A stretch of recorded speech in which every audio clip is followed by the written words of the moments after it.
Assalamualaikum warahmatullahi wabarakatuh. Apa kabar kalian? Semoga kalian baik-baik saja dan tetap diberikan kesehatan oleh Allah Subhanahu wa Ta'ala. Bantu channel kami dengan cara subscribe dan tekan tombol lonceng kalian. Terima kasih. Semoga kisah ini bermanfaat. Istriku tidak bisa hamil dan aku menceraikannya. Di hari perceraian dia memberi hadiah misterius. Seketika aku menyesal dan menangis sedih. Aku dan istriku, Xiao Mei, telah menikah selama 10 tahun. Sekarang setelah kami bercerai, aku menyadari bahwa waktu telah mempermainkanku. Aku merasa kehilangan dia. Tiba-tiba aku merasa hidup itu membosankan. Aku pertama kali bertemu dengan istriku di sekolah menengah. Dan setelah lulus sekolah menengah, dia pergi ke selatan untuk bekerja sementara aku melanjutkan ke perguruan tinggi. Aku adalah satu-satunya mahasiswa di desa kami, tapi sayangnya ayahku mengalami kecelakaan di tambang batu bara ketika aku masih mahasiswa tahun kedua. Tabungan keluarga habis dan aku juga dengan terpaksa untuk berhenti sekolah. Namun, Xiao Mei pergi dari selatan ke utara untuk kembali ke kampung halaman, naik kereta selama 2 hari 2 malam, dan pulang untuk menemuiku untuk menyerahkan buku tabungannya padaku. Dia berkata, "Kamu adalah kebanggaan desa kami, dan kamu juga kebanggaan saya. Jangan menyerah, pergi ke sekolah, kamu bisa memakai uangnya dulu." Sejak itu dia menyewa rumah di dekat sekolahku dan tinggal bersamaku. Dia membantuku belajar dan melayani semua kebutuhanku. Sejujurnya, aku berterima kasih padanya dari lubuk hatiku yang paling dalam. Setelah lulus dari universitas, aku bergabung dengan perusahaan yang bagus. Tetapi istriku kembali ke kampung halaman karena ibunya sakit. Dengan cara ini kami telah menjalani hubungan jarak jauh selama 3 tahun. Dan pada saat itu aku sudah menyadari bahwa sebenarnya ada jarak yang jauh di antara kita. Tidak ada topik yang sama. Dan dia sendiri merasa bahwa dia tidak baik dan sering merasa sangat rendah diri. Tapi saat itu saya masih sangat mencintainya. Dan saya sangat berterima kasih padanya, jadi kami menikah. Setelah menikah, dia datang untuk tinggal di kota bersamaku. Karena dia tidak dapat menemukan pekerjaan, dia membuat kerajinan tangan di rumah untuk mendapatkan uang tambahan. Pada tahun 2008, aku mengundurkan diri dari pekerjaan dan memulai bisnis sendiri. Dan bisnisku tidak berjalan dengan baik. Sayangnya pada saat itu Xiao Mei hamil. Aku berpikir itu bukan waktu yang tepat untuk memiliki anak. Jadi saya memintanya untuk menggugurkan bayinya. Pada tahun 2009, bisnisku mulai berkembang dan istriku hamil lagi. Tetapi pada saat itu karena aku masih banyak utang, aku bersikeras untuk tidak memiliki anak. Istri dengan terpaksa pergi ke rumah sakit lagi. Baru pada tahun 2012 bisnisku akhirnya stabil dan aku mulai berencana untuk punya anak. Tetapi istriku malah tidak bisa hamil-hamil. Pada hari itu dia pergi ke rumah sakit untuk pemeriksaan dan kata dokter kemungkinan dia hamil lagi sangat kecil.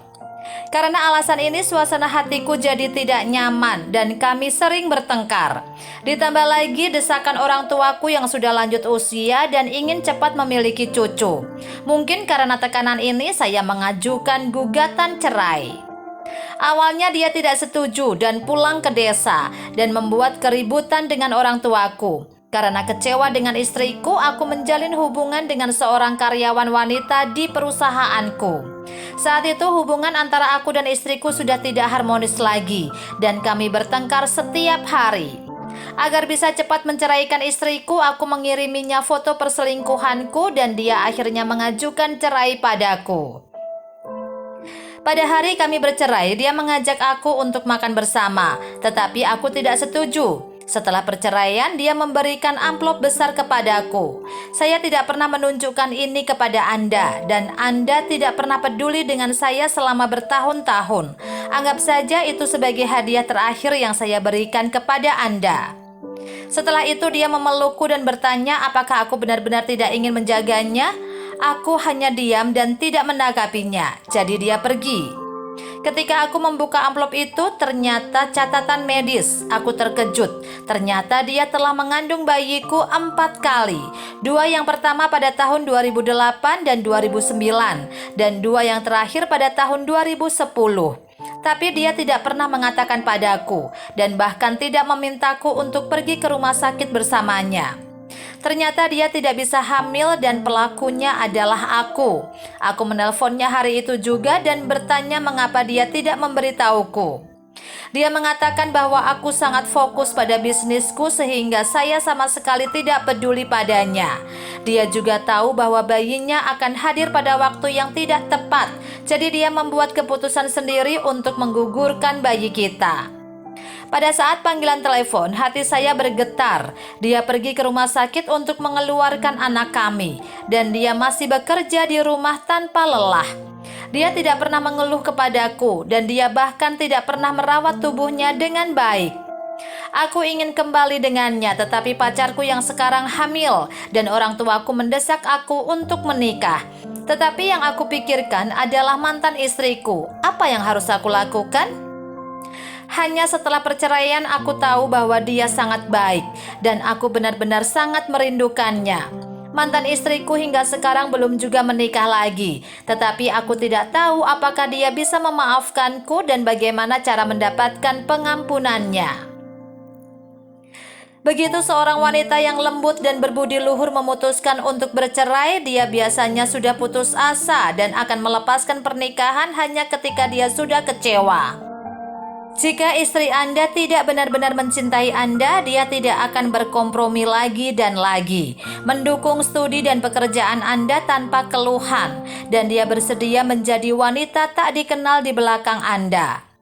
Dan pacar Anda saat ini ketika Anda dan istri Anda bercerai memilih untuk bersama Anda, saya kira dia memiliki mentalitas untuk memanfaatkannya. Jika Anda tidak memiliki karir dan kesuksesan seperti saat ini, dia mungkin tidak akan mau bersama Anda. Jadi, siapa yang benar-benar mencintaimu? Kamu harus sangat jelas di hatiku. Pria yang sukses selain terus berjuang untuk karirnya sendiri, juga harus belajar memikul tanggung jawabnya. Jangan membuat alasan untuk perselingkuhan Anda, bukan karena mantan istri Anda tidak cukup baik, tetapi Anda tidak cukup kuat dalam pengendalian diri. Bukan karena mantan istrimu tidak cukup mencintaimu, hanya saja sifatmu memang seperti ini.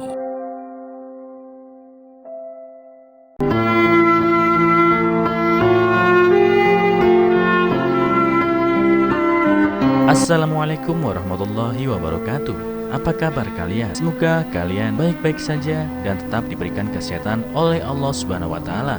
Bantu channel kami dengan cara subscribe dan tekan tombol lonceng kalian. Terima kasih. Semoga kisah ini bermanfaat.